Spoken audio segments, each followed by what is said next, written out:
Today on Comicstorian, Nightwing is going to go check in on John Kent, Superman's son who's acting as Superman right now. This is the complete story series, where I take some of your favorite comic books, I break them down into digestible bites, I cut out a bunch of the fluff, we get right to the point and tell you the core plot. Getting the issues yourself will allow you to get more context, more text, and more art, so I highly recommend it. But don't forget, all alterations to the panel, text, and images are to prevent copyright problems, and all art is owned by its respective companies. Today we're going to be covering Nightwing issue 89 and Superman Son of Kal-El number 9. This is a 2-issue mini crossover. Nightwing goes to check in on Superboy now that he's acting as Superman. So, let's see how it goes. Long ago, Batman and Nightwing went out following the path of a destructive, superpowered person.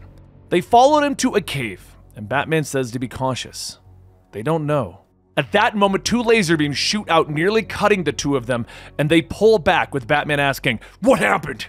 Nightwing asks, "What happened?" He's hiding in a cave and a giant bat showed up. After taking off his mask, Nightwing walks into the cave. "Look, I'm sorry about that. There's nothing to be scared of. My name is Dick and I'm friends with your dad. It's good to meet you, John." Superboy sits there, his eyes still glowing, and Batman radios in, "We found him." Before Batman can even get his hand off the earpiece, Superman is already there, holding his son close. John says that he flew. He knows that he shouldn't do it at night, but he did, and he got lost. And he kept getting lost. Nightwing reaches into one of Batman's pouches on his belt, asking John, "Guess what Batman keeps in here?" Lollipops. Now, some sensible person pointed out that he keeps them dangerously close to the smoke bombs that are in similar shape and size, but he's pretty stubborn. Want to see me juggle? John wipes his face. Sure. And now we go to the current times. The grown-up John looks for the same comfort that he received back then by placing a crystal into a terminal, and Superman appears asking, "What's wrong, son?" John tells him, "There's a creature coming from Metropolis. I turned it around, but people died. It's one of the hardest things about what we do. We choose to help, but we can't help everyone, son. We can't save everyone. We can only do our best." John tells his father that he feels responsible, but Superman tells him, "It's not your fault. You have to not think about the ones that are lost, but think about the ones that you saved." John sulks. "Lies aren't numbers, Dad." Superman sighs. "No, they're not. I'm sorry. This isn't what I was hoping for when I called you, Dad. I can't have the real thing. I would prefer some solitude." Later, over in Bloodhaven, Babs sits up in bed telling Dick to wake up. There's a robot petting his dog. Without a second thought, Dick grabs a baton, chucking it. But Keelix catches it, telling him, "You dropped this, fast, in my direction." Dick grabs the baton, asking, "What are you doing here?" "Kal-El said to seek you out in case his son needed you." So the next morning in Metropolis, the former Titan Risk jumps and dodges a group of villains, stating that now that they are clear of the civilians, he can hit back. But then he's blasted by a laser and Risk laughs. "Ha! You guys know I'm invulnerable, right?" And the attackers tell him, "We know." They slam into Risk, dragging him over into the water, holding him below, telling him, "Even if you're invulnerable, you need to breathe. The rising has begun."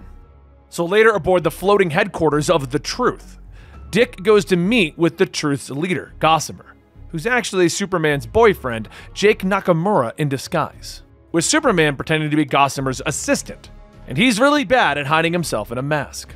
Dick shakes Gossamer's hand, stating that he's doing important work, and Gossamer says that what Dick is doing in Bloodhaven is inspiring. So Dick then says that he's more than happy to continue to fund what they're doing, but truth requires trust, and it's hard to trust information when it comes from a masked man. The assistant, aka Superboy, says that there's no way that he can take it off. It's not about him. Someone close to him is in danger, and they would be under more threats if Gossamer were to reveal himself. Dick tells them that he understands, but he has had a lot of people out to get him recently. Still. At that moment, Aerie and Wink fly down, and Gossamer asks, "What is it?" Aerie says that there is a dead body that has been found in Metropolis Harbor. A superhero's body. Dick turns and says that obviously they need to get to work. We can meet up again when things have calmed down, but once he's away from everyone, he whispers, "I know I'm being heard. Meet me at the crime scene." Later, as John is hovering, asking Nightwing how did he know that he was John, Nightwing says, "I'm a pretty good detective, and I've spent a lot of time around people in masks. Masks are effective, but you can't rely on them alone to hide your identity. You also need to work on another voice when you're wearing one. It might sound ridiculous, but it's an important part of all of this." The two look down at the ground where Risk was dragged, and John asks if he knew him. And Dick says not well. Risk was a Titan once, one of them. Risk was invulnerable and strong. Whoever did this had to be stronger. Judging by there not being any footprints, they're possibly dealing with another superpowered person. Oracle then radios in stating that she just found that Risk wasn't the only person killed last night. An empath was killed in Brazil, and a telekinetic person was thrown out of the sky in Spain. John looks down and scans, seeing a faint trail of energy left behind by the attackers, and he begins to follow it. Nightwing asks if he found anything, and if he did, where does it lead? And John says where almost everything bad leads to in Metropolis. Nightwing looks over in the distance and sees LexCorp. John tells him, Lex Luthor. Now we go back in time a little bit, to 3 days ago, when the former Titan Risk was killed in Metropolis. You see, he was experienced, invulnerable, and strong, but whatever he was up against was stronger. On that same night, 2 more superheroes were found murdered. And since then, Oracle has ordered all superheroes to not work alone. However, one superhero in particular kept working alone. As a group of men load a truck full of illegal firearms, one is struck in the head with a baton and then struck down by Nightwing. He begins taking the men down, stating, "It's an awfully nice night. Why would you guys spend it trafficking illegal weapons?" But his actions in Metropolis have caught the attention of those responsible for killing heroes, as he's now the only superhero working alone. 3 people begin to float above him, and one tells him that he can't run, but Nightwing smiles. "Actually, I can. Half this job is cardio."